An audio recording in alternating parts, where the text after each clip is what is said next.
Hey guys, so today I'm going to show you and play through the white belt song in Recorder Karate. So this is the packet that you guys have to take home and look through, and it's got all the stuff on how to play or what songs you have for which belt and which notes they use. And if you remember right, the first three songs are only B, A, and G notes, which are the notes we've been learning. So they should be pretty quick to get if you practice a little bit on them.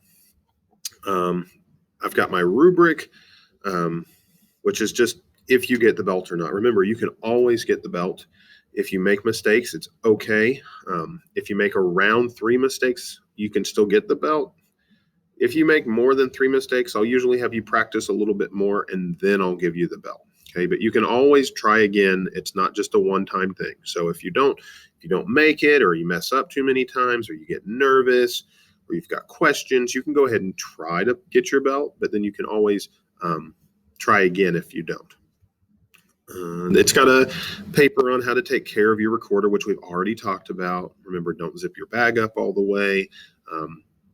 Try to make sure other people don't play it. And remember, do not use tissue or paper towels, because the pieces, the little white things, get left inside the recorder, and it actually makes it worse. The brown paper towels at school are okay. An old t-shirt or a rag or an actual towel is okay.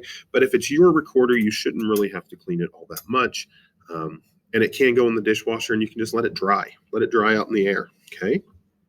There's some history on the recorder about when it was first made, what it was made out of, and you can kind of see how decorative they used to look. Pretty cool. And then how to hold the recorder. So we've kind of talked about the window and the mouthpiece and where our hands go. One of the things I've told you a little bit is that I really want you to put your left hand on top. Okay.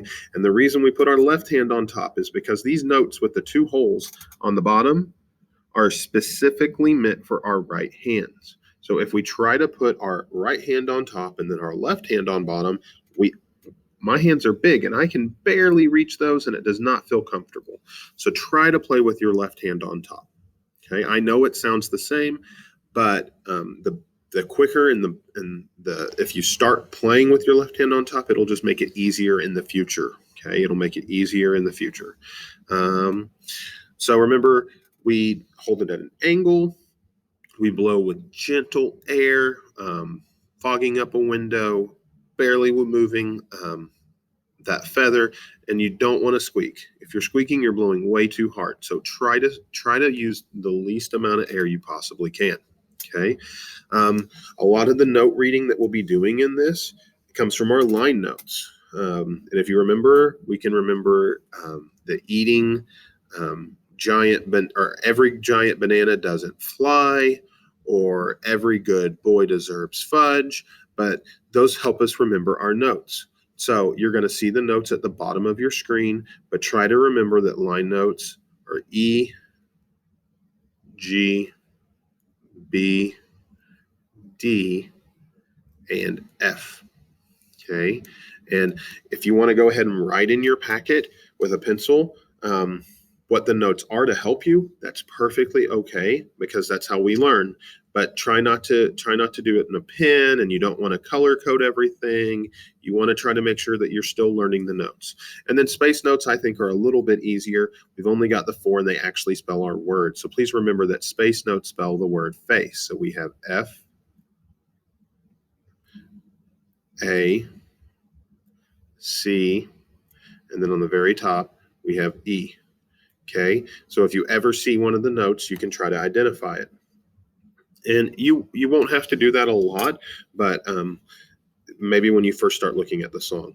Okay, we've got our fingering chart in here. Remember, I told you that your recorder did come with a fingering chart. It came with a huge piece of paper, which is nice, but it's a lot of extra notes. We only need to concentrate on these notes so far. And right now, we're only learning B, A, and G. So those are only the notes right here.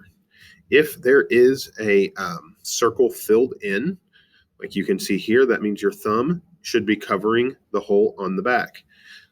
All the notes we're going to use right now use the thumb. So make sure your thumb is covering the hole on the back. The first finger is this one. Okay, so for B, we just have thumb and first finger. When we move to A, we get thumb, first, and second finger. Then we move to G, we get thumb, first, and second, and third finger. They then put a little line underneath it to show that it's the next hand for the other notes. But we're not using those right now. We just have 1, 2, and 3. Okay, so please remember bag, 1, 2, and 3, because it's B, A, and G. Okay, awesome. If you have any questions or need help with it, or if the fingering chart just doesn't make sense, don't worry about it. Go look at the other videos where we talk about playing B, A, and G, and just follow my fingers and listen to the notes. All right, our first song is Hot Cross Buns. So to play Hot Cross Buns, we need to know what notes we are looking at. If you look at the bottom of the page, it has the little fingering chart, and it tells you B, A, and G, and what they look like, and what fingers are covering it up, and what you should be using. Okay, so we've got B on the middle line, A on the second space, and then G on that second line. You can go through the song, and with your pencil, if you want to, you can label everything. You don't have to label everything, but you can if you want to. So I apologize. This is not wanting to drag right now. Let me see if I can undo that real quick.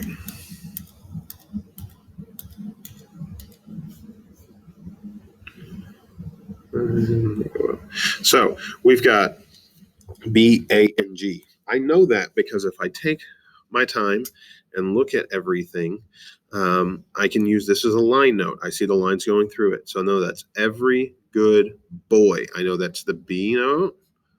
Okay, and then this is a space note, and I know space notes spell face, F-A. I know that's on the second space. And then for the next one, I know it's a line note, so I try to remember the eating gasoline. And I know it's a G because it's the gasoline note. Okay, so it's kind of just like matching. So after you do a few notes, you can try to match the rest. I see that this is the same pattern, so it's still B, A, and G. Okay, so I know it's the same. I'm not gonna write it down or move it around because I know it's the same pattern. Here the pattern changes. I get 4 of these notes that are on the second line. So I know that I need to play 4 G's. Okay, every good. I know it's a G note. Here I've got 4 notes on the second space, so I know it's an A because the second space is A.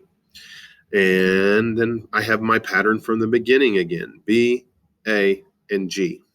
Okay, so when you're playing this, you can go ahead and write with your pencil the notes if you need help, or you can kind of look at my fingers and see if you need help, but it should be pretty easy. So we've got B, A, G, B, A, G, G, G, G, G, A, B, A, G. Okay, so we've got our hot cross buns. The only other thing we might need to make sure we know is the rhythms. So if you remember, half notes are the notes that have the little holes.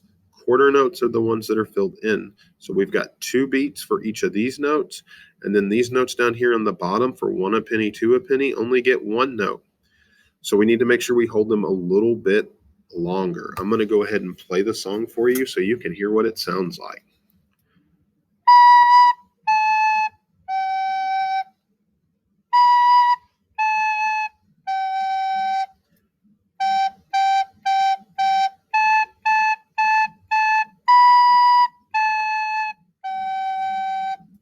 And that is Hot Cross Buns.